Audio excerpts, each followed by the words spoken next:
आत्मा का अर्थ है इंसान के शरीर का जागरूक हिस्सा, जिसमें सोचने, महसूस करने और खुद के बारे में सोचने यानी कि जिंदगी को जीने के लिए बनाया गया है।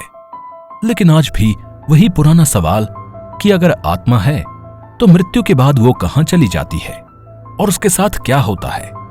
सदियों से हर इंसान के दिमाग में एक सवाल पनप रहा है, जिसके बारे में कोई खुलकर बात नहीं करता कि आखिर ये इंसान और जानवर अचानक से कहां से अस्तित्व में आ जाते हैं, पैदा होते हैं, जिंदगी शुरू करते हैं, अपनी कुछ इच्छाओं को पूरा करते हैं, कुछ काम करते हैं, अपने लिए एक बेहतर जिंदगी बनाते हैं और फिर अचानक से जबरदस्ती उन्हें मृत्यु दे दी जाती है।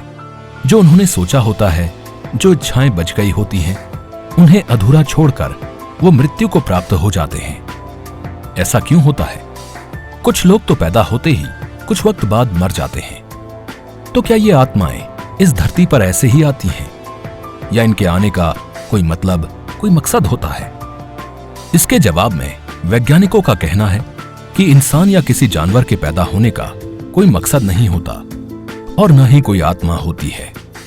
ये शरीर तो बस एटम्स और मॉलिक्यूल से मिलकर बना है, इसलिए इस तरह के सवाल पूछना बेकार है। ये सब सोचकर हम अपने दिमाग को थका रहे हैं और तकलीफ दे रहे हैं। आखिर इन सवालों का फायदा ही क्या है? लेकिन फिर से वही बात कि वैज्ञानिकों के जवाब कभी भी इंसान के मन में उठने वाले इन सवालों को शांत नहीं कर पाते। जो भी घटना भूतकाल में हो चुकी है या भविष्य में होने वाली है, उसका एक कारण होता है। बिना कारण के इस संसार में कुछ भी नहीं होता। लेकिन इस बात पर यकीन ना करके हम सिर्फ नेचर के लॉ को नहीं झुठला रहे हैं, बल्कि विज्ञान को भी गलत साबित कर रहे हैं, क्योंकि विज्ञान कहता है कि कुछ भी नहीं में से कभी भी कुछ नहीं आ सकता है।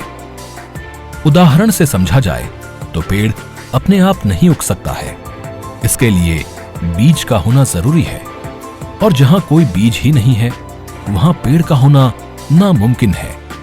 लेकिन इस सवाल का जवाब बेहद जरूरी है कि अगर आत्मा होती है तो मरने के बाद वो कहां जाती है? इसका जवाब है पुनर्जन्म। एक शरीर के खत्म होने के बाद आत्मा का पुनर्जन्म होता है और वो दूसरे शरीर को धारण कर लेती है। लेकिन पुनर्जन्म यानी कि मरने के बाद फिर से नया जन्म होने की इस प्रक्रिया के बारे में विज्ञान तो किसी एक नतीजे पर पहुंच ही नहीं पाया है, पर भारतीय मूल के सभी धर्मों में पुनर्जन्म को सच माना गया है। यहां तक कि आत्मा के अजर अमर अस्तित्व को लेकर हमेशा चुप्पी साधे रहने वाले बौद्ध और जैन धर्म भी पुनर्जन्म की संभावना को सच मानते हैं। भले ही पुनर्जन्म को लेकर आज भी बहस छिड़ी हो, लेकिन दोबारा जन्म की बात को किसी न किसी रूप में सभी मान रहे हैं। अगर विज्ञान से हटकर हम माइथोलॉजी पर यकीन करें तो हमारे वेदों और पुराणों के अनुसार किसी भी आत्मा को इस भौतिक जगत में कर्म करने के लिए भेजा जाता है। लेकिन अच्छे कर्म करने हैं या बुरे, इसका चुनाव वो खुद करता है। अगर किसी आत्मा ने शरीर धारण करके इस धरती पर जन्म लिया है और अगर वो अच्छे कर्म करता है और आध्यात्मिकता से जुड़कर आत्मज्ञान प्राप्त करता है, अच्छे कर्म करता है और इस बात पर यकीन करता है कि वो शरीर नहीं बल्कि आत्मा है और ये शरीर उसके लिए किसी कपड़े की तरह है जिसे वो हर जन्म में बदल देता है, इस सत्य को समझने वाला अपने शरीर को शुद्ध करने पर नहीं बल्कि अपनी आत्मा को शुद्ध करने पर ध्यान देता है और मृत्यु के बाद उसे सूक्ष्म जगत में भेज दिया जाता है। क्योंकि जिस आत्मा ने ये समझ लिया कि वो इस भौतिक जगत का नहीं है, उसकी कोई इच्छाएं इस जगत में जुड़ी नहीं होंगी और न ही वो यहां वापस आना चाहेगा। लेकिन वो इंसान जो इस भौतिक जगत में पैदा होता है और इसी को सच मानकर इसी में विलीन हो जाता है, वो अपने इस भौतिक जीवन को बेहतर बनाने के लिए सब तरह के कर्म करके आता है, चाहे फिर वो अच्छे हों या बुरे। लालच और वासना मरने के बाद भी उसकी आत्मा को यहीं फंसा कर रखते हैं और बार बार भौतिक जगत के इन सुखों को भोगने की इच्छा वो करता रहता है। इसलिए मरने के बाद उसकी आत्मा भी इन्हीं अधूरी इच्छाओं में फंस कर रह जाती है और इन्हीं को पूरा करने के लिए उसका पुनर्जन्म होता है, ताकि वो फिर से इस भौतिक जगत में अपनी अधूरी इच्छाओं को पूरा कर सके। लेकिन वो ये भूल जाते हैं कि ये पुनर्जन्म उनके लिए एक और मौका है इन सांसारिक सुखों से आजाद होने का, अच्छे कर्म करके इस जीवन मरण के चक्र से निकलने का।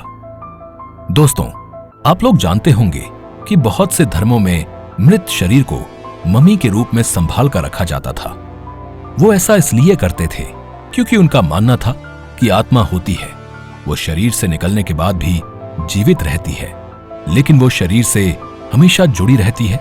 इसलिए अगर शरीर खत्म हो गया तो आत्मा भी खत्म हो जाएगी। उनका मानना था कि अगर मृत शरीर का कोई अंग चोटिल है तो आत्मा का भी वो अंग चोटिल होगा, क्योंकि आत्मा भौतिक शरीर का ही दूसरा रूप है। इसलिए जैसे भौतिक शरीर के अंग होते हैं, वैसे ही जीवात्मा के भी अंग होते हैं।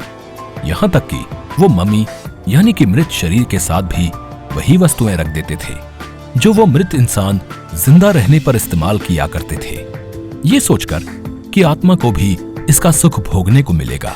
हर धर्म के लोग आत्मा के बारे में अलग अलग तरह की धारणा रखते हैं, लेकिन आत्मा पर यकीन करने वाले लोगों को इस बात का ज्ञान होता है कि मृत्यु के बाद उनके परिजन पितृ बन जाते हैं और आत्माओं के लोक चले जाते हैं। इसलिए उनकी पूजा अर्चना की जाती है ताकि वो उनकी रक्षा करें और उन्हें हर तकलीफ से मुक्त करें।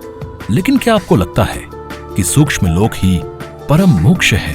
तो आप गलत हैं, क्योंकि सूक्ष्म लोक यानी कि आत्माओं के लोक तो बस वो जगह है जहां मृत्यु के बाद आत्मा जाती है और वहीं से उसका पुनर्जन्म होता है। परम मोक्ष पाने के लिए तो इंसान को इसी धरती पर रहते हुए इस भौतिक जगत का मोह त्यागना होता है और अच्छे कर्मों के साथ आत्मा बनकर सूक्ष्म जगत में प्रवेश करना होता है। लेकिन इसके लिए यह जानना जरूरी है कि आखिर मोक्ष होता क्या है। शास्त्रों और पुराणों में लिखा गया है कि किसी भी जीव का जन्म और मरण के बंधन से छूट जाना ही मोक्ष है, जिसे मोक्ष, विमुक्ति और मुक्ति के नाम से भी जानते हैं। कहा जाता है कि जीव यानी कि जिसमें जीवन हो, फिर चाहे वो इंसान हो या जानवर, वो अपने अज्ञान की वजह से ही बार बार जन्म लेता और मरता है, और इस जन्म मरण के बंधन से छूट जाने का नाम ही मोक्ष है। जब इंसान मोक्ष प्राप्त कर लेता है, तब इस संसार में उसका जन्म नहीं होता। मोक्ष के बारे में जिन धर्मों ने विस्तार से बताया है वो हैं हिंदू दर्शन, बौद्ध दर्शन, जैन दर्शन, भारतीय दर्शन आदि। आसान शब्दों में कहें तो बंधनों से मुक्त हो जाना ही मोक्ष है।